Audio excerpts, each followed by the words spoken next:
On today's show, I want to run through some post-draft trade and free agent targets for the Cleveland Browns because this man right here loves to make a trade, loves to make a signing. He is one of the most aggressive GMs in the National Football League. And there's a pretty good track record of Andrew Berry after the draft not kicking his feet up going, well, I've done my part. Roster's assembled. Now it's up to the coaching staff to put it all together on the field. Now, take a stroll down memory lane with me for a moment. Last year, after the draft was over, the Browns signed safety Rodney McLeod, and then they traded for Za'Darius Smith a few weeks later. The offseason before that, they re-signed Jadeveon Clowney after the draft. They re-signed Dearness Johnson. And then back in 2021, they signed starting defensive tackle Malik McDowell. So you can see these aren't just like minor moves. I mean, we're talking about key rotational player / starter for half or a quarter or a third of the season a year ago. Za'Darius Smith, a starter. Jadeveon Clowney, a starter. Dearness Johnson, really cool story. Malik McDowell, a starter. So there have been some sizable moves that Andrew Berry has made after the NFL draft. So let's start by looking at the Browns' own free agents, right? Sometimes you see teams prioritize certain players in the offseason, prioritize the draft, and then they know they can circle back on some of these smaller fish in May, June, July, and August. So looking at the list of 8 outstanding free agents for the Browns, one guy that I think has a chance to maybe come back would be Jordan Kunaszyk. The Browns let Matthew Adams walk in free agency. He was a core special teamer for Cleveland. So I wouldn't put it past the Browns to look at Kunaszyk as good depth at linebacker and good special teams value. So that could be someone they re-engage in talks with. Another candidate to come back would be Jakeem Grant, and I'll just type out my own thoughts for you all. Maybe for special teams, like we all know that unfortunately Jakeem Grant has missed the last 2 seasons with season-ending injuries in training camp. But if Jakeem Grant and the Browns agree to a super cheap 1-year contract, would anyone be blown away that the Browns are trying to be ahead of the curve when it comes to making impact plays on kick returns with the new special teams rules by getting Jakeem Grant and Nyheim Hines back there? Possibility. Now, I've identified the Browns' biggest needs. I'll be honest, they don't have a lot of needs anymore. They have plugged every hole pretty much on this roster. They just need those guys to go out and execute at this point. But you can make an argument for linebacker if you're not sold on Devin Bush being the third linebacker on this team. Running back and offensive tackle, I put question marks next to because it's really dependent on the health of the current starters. If the Browns know Nick Chubb's going to be back by week 4, then they don't really need to go get a big guy running back, right? And if they know 2 out of the 3 starting tackles, or maybe even all 3, will be healthy and ready to roll for week 1, they don't need an offensive tackle. So that's why there's question marks next to them because it's very dependent on the rehab of the current starters. Wide receiver, you know what? I put it on there just for you guys. I don't think it's that big of a need. I think adding Jerry Jeudy, drafting Cedric Tillman and David Bell the last 2 years, drafting Jamari Thrash, I think Andrew Berry is a lot more confident in this wide receiver room than certain sports talk radio hosts would make you think they are. So I think the Browns are much more confident in the core they have at the receiver department than your average Joe on the street does. I also tossed in cornerback. I was looking at the Browns depth chart, and they're really good at corner with Denzel Ward, Martin Emerson, Greg Newsome, Cam Mitchell. I thought showed some good moments last year. They drafted a guy this year at that position, but maybe they view cornerback as such an important position, which that would be no surprise to me given how much investment they've made in it in the draft, where they feel like you can never have enough good corners. So if there's a good corner out there, we'd be dumb to pass on him given how important that position is and how often those guys get banged up because there's slightly smaller dudes trying to tackle NFL wide receiver and tight ends, and that can leave you with some, black and blues throughout the season. The Browns' biggest need, arguably at this point, may not be any of those things right there. Could be just playmakers, right? It could be something where Andrew Berry goes, all right, it's May, getting bored, kind of getting that itch to make a splash, make a big move.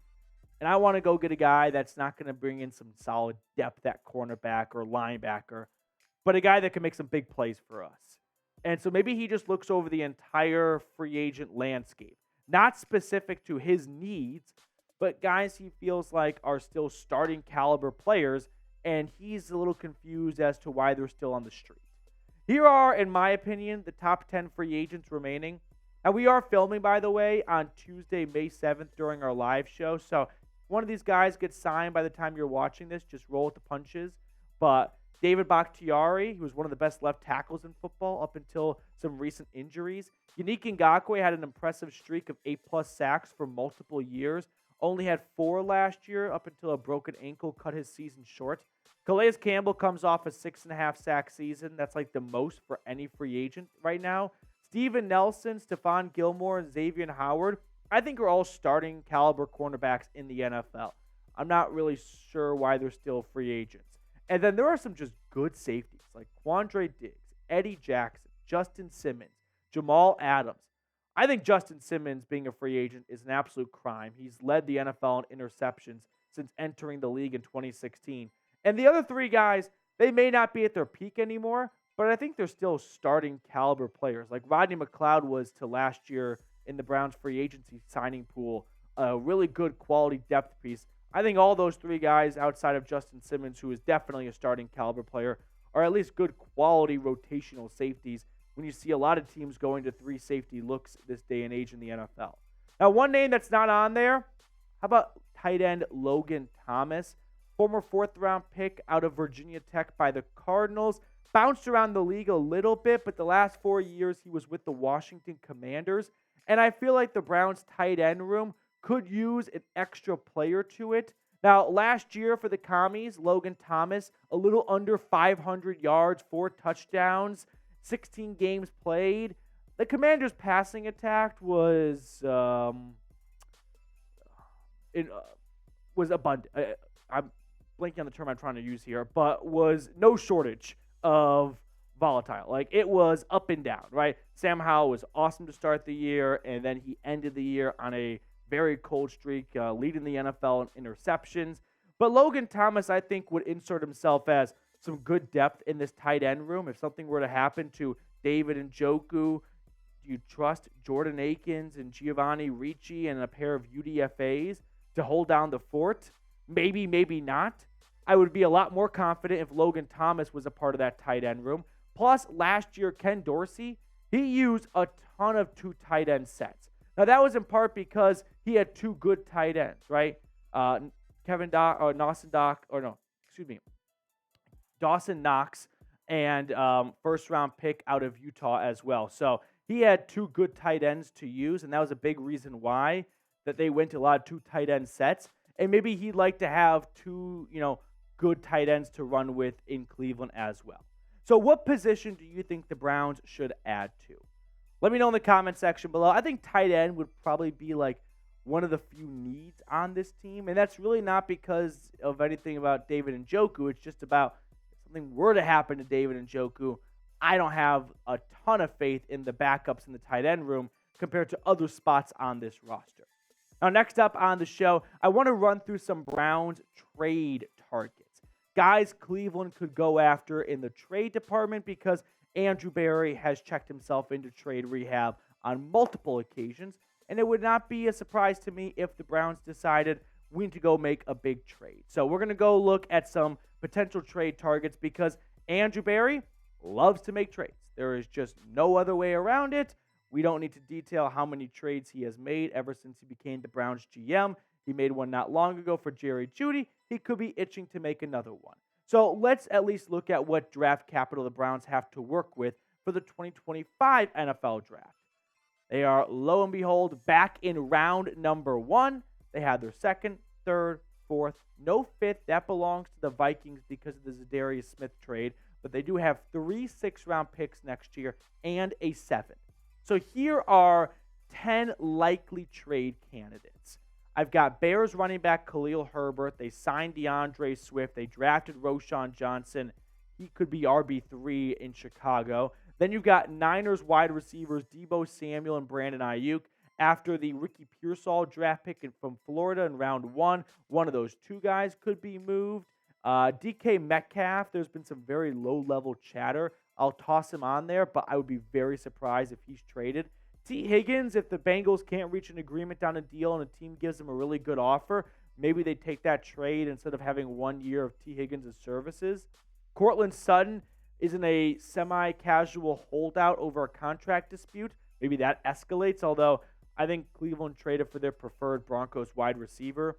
Treylon Burks, the former first-round pick out of Arkansas, we'll touch on him more. Jonathan Allen would have made a lot more sense if the Browns didn't draft a defensive tackle and then sign 3 defensive tackles in free agency.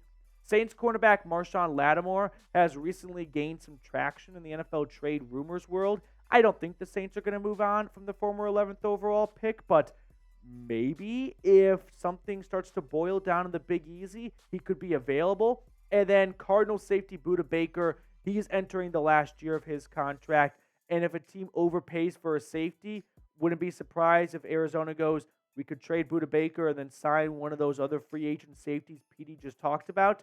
That could be a win-win for the team in the desert. Now, before we talk about which of those players I think the Browns have a decent shot at for trading at, I want to share with you guys an awesome deal right now with our friends at Fanatics. They've got Jerry Jeudy jerseys available. So if you want to get the Broncos' new wide receivers jersey, go to chatsports.com/Jeudy jersey. I put that link in the comments and description of today's video. But get yourself a Jerry Jeudy jersey today. That way you can show up to the first Browns game in style with one of the newest members of the Cleveland Browns.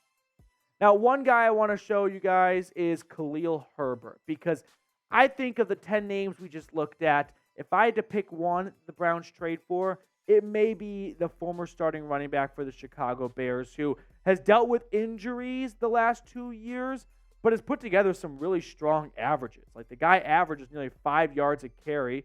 I've liked what I've seen out of him in Chicago, and he's kind of fallen out of favor in the Windy City, and the DeAndre Swift signing, 3 years, $21 million, to me signals they plan to give him the rock a ton, which means Herbert could be available. And I only think this trade could happen is if come training camp time, the Browns are looking at their running back depth chart and they're thinking to themselves, we haven't seen spectacular play from Jerome Ford or Deontay Foreman, and it's not looking like we're going to get Nick Chubb back in the near future. We tried to wait it out. We wanted to be patient. We wanted to give Chubb the opportunity to prove and show us he can be back before Halloween.